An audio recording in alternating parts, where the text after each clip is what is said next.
Hey guys.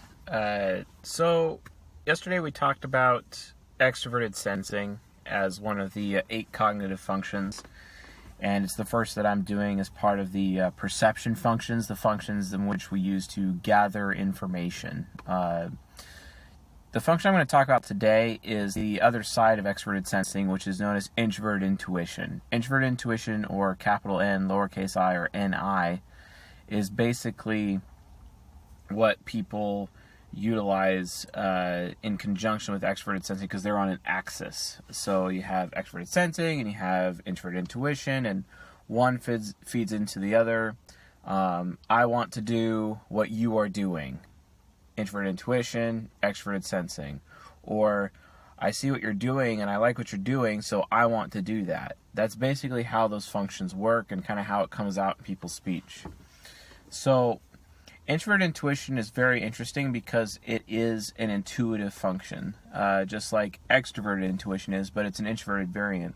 It basically means an individual knows their own future, basically. They're able to prognosticate or predict their own path forward. So some synonym terms for introverted intuition is what I want to do, what I intend, what I desire, what I'm going for, what's my goal, what's my path forward, etc. It's all about those types of things. It's like, what do I want? That's introverted intuition. So that's kind of different than introverted sensing because although people use introverted sensing a lot with the word want, it's more like what I want to experience instead of like introverted intuition, which is what I want to get later. It's more future-based, whereas introverted sensing is more past-based or experiential. Extroverted sensing is all about giving sensation. Introverted sensing is about receiving sensation, but introverted intuition is about looking into one's own future, knowing what they desire, knowing what one wants to do before they do it, or what path they want to walk. And sometimes they get started on one path and then they divert on another path entirely. But introverted intuition allows them to stay very focused, kind of like a sniper rifle on their goal or what they want to do. This is typically seen of most of the, 3 of the 4 chart the course types, which we'll talk about chart the course, also known as the see it through types, when we get into interaction styles later.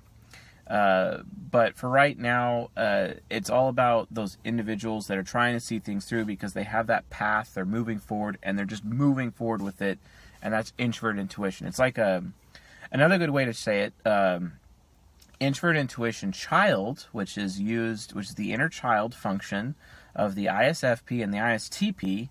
Those 2 types, for example, how they use it, it's like they have liquid luck. It's because introverted intuition is the luck cognitive function by far. The higher awareness you have, and if it's in a primary versus secondary slot.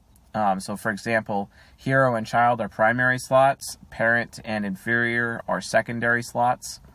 If your introverted intuition is in a primary slot, it means that they really got good luck going on for them and they could really emphasize luck very well. Why is that? Well, for example, if you look at introverted intuition child and you have like an ISTP child trying to run across a minefield, somehow, some way, by some miracle, he's always able to get to the other side of the minefield without causing a landmine to explode.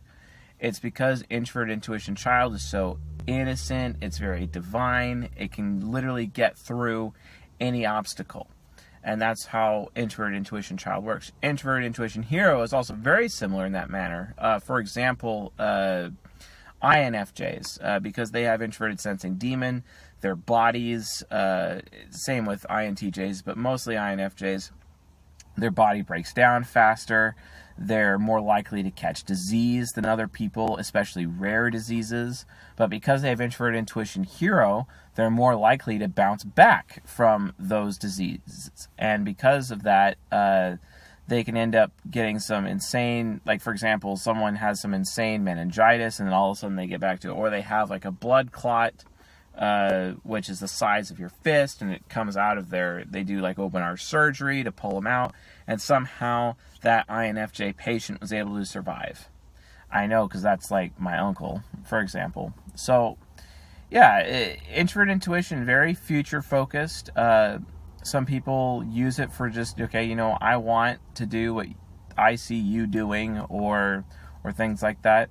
But again, it's like a sniper rifle. It allows these people to really, really focus in and zoom in on what they want. Whereas extroverted intuition is more like a shotgun, trying to look at all paths forward. Whereas introverted intuition is about finding the number one path forward in all cases. And that's what these people try to do. They try to optimize their success by finding the best path forward. It's not about trying to go all directions at once. It's about, finding a singular path moving forward, basically. And it is kind of movement oriented in that way, because it's going somewhere. The introverted intuition function is going places. So what types are introverted intuition users? Well, that is the ENTJ, the ENFJ, the ESTP, the ESFP, the ISTP, the INTJ, the INFJ, as well as the ISFP. So 8 of the 16 types are all introverted intuition users. And then they obviously have introverted intuition hero, which we talked about. There's introverted intuition parent. That's where someone's responsible with what they want, responsible with their desires, responsible with their goals, with where they're going. Those are typically mentors, also known as ENFJs, or chiefs, which are ENTJs. Those two are very responsible with their goals and what they want. They don't get stuck in analysis paralysis, trying to spend so much time looking for the best path forward that they end up missing the bus entirely. There's also introverted intuition child, which we talked about with the minefield example.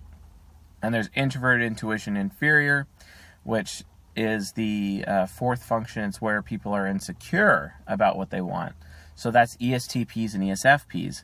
Those two types are just straight up insecure and afraid of what they want.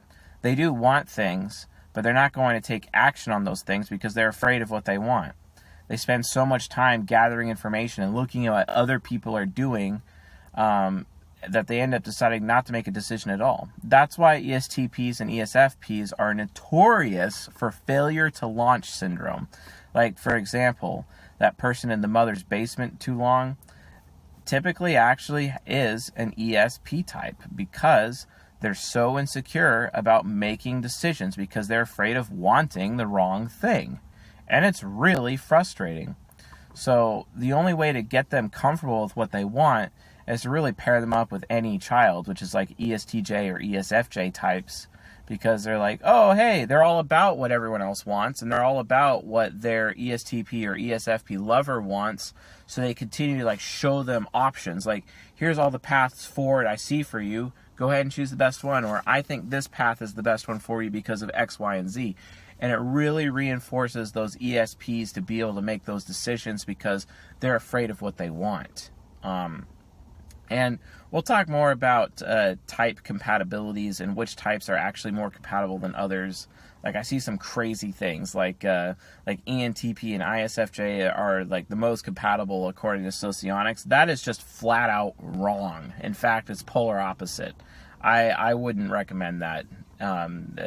Same goes with ISFP and ENTJ relationships, or ESTJ INFP relationships. No, that's not even going to happen. In no worlds.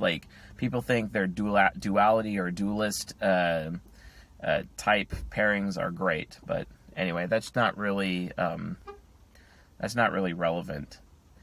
Anyway, back on track here. So introverted intuition is a perception function. It's what people use to know what they want, know their desires. The less introverted intuition you have, the more likely you're duty-based. So like an SI user, introverted sensing. Whereas introverted intuition is all about desire. It's all about that want. It's all about that fire. Whereas introverted sensors are more like earthy types. But introverted intuition is definitely fire. You know, extroverted intuition is also like water, so it's kind of interesting how that works. You have fire and water, because extroverted intuition is trying to envelop everything, whereas introverted intuition is extremely precise, and it's trying to burn whatever's available there because it's very precise and right there on the edge, whereas water is just everywhere, right? So that's the difference between the two in that regard. Is there anything else? With introverted intuition types, because they're also SE users, if you have an introverted intuition user, you're also automatically an SE user. You have to allow freedom. Freedom is important. Freedom of choice. You cannot tell an introverted intuitive that they can't have freedom. It's just not going to work. If you lock them in a door or in a room with like one door and no windows, one way or another, they're coming through the door. Even if it's locked, they're coming through the door, because they cannot stand having their freedom taken away.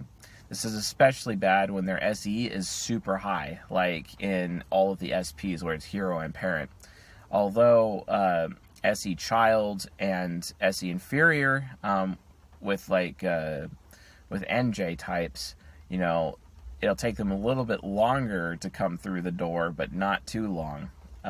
One way or another, all of them are coming through the door because they do not allow their freedom to be hampered in any way, shape, or form. Always give the introverted intuitive the choice to say or explore what they want. If you don't give them that choice, they'll hate you. So it's important to give, so like when you're parenting a child and you know that he's an SE user, give him the choice. It's something like this.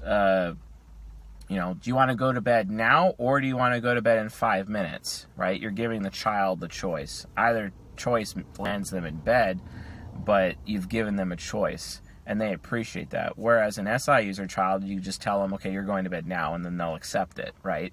Children are different that way. So knowing their cognitive functions and knowing which of the 16 types there are and how compatible you are with them and how compatible they are with every other member of your family allows you to make better parenting decisions. Instead of like magically coming up with, well, I was parented this way by my parents, so that means I'm going to parent all of my children this way. Well, I'm sorry to say, that basically means you're stupid. Like, you're bad at parenting. And you should probably learn something about yourself and your children before you go in that direction. Like using the same parenting plan, methodologies for all of your children is wrong, because one could be an NE user, one could be an NI user. You just don't know, right? So you could actually be causing psychological damage to your child and you're not even aware of it because of your own ignorance. You don't want to do that. You don't want to be that person. So try to figure out what their cognitive functions are, which we'll talk more about that later when we talk about interaction styles and temperament, which will allow you to basically instantly type your child or your lover, and you'll know exactly how compatible you are with them and how best to have a better relationship with them, but more on that later. So anyway, introverted intuition, desire, want, goal-oriented, laser-focused, all about their own personal future, what they want, what they are going to do before they do it. That is the first of the intuitive functions for the cognitive functions. So that's what it is. So anyway, if you found this video informational or helpful, go ahead and leave a like or subscribe. If you have any questions, I'll be happy to answer those questions in the comments. So just leave a comment and I'll do my best to get back to you. So otherwise, the next video will be on extroverted intuition. So we'll talk about that tomorrow.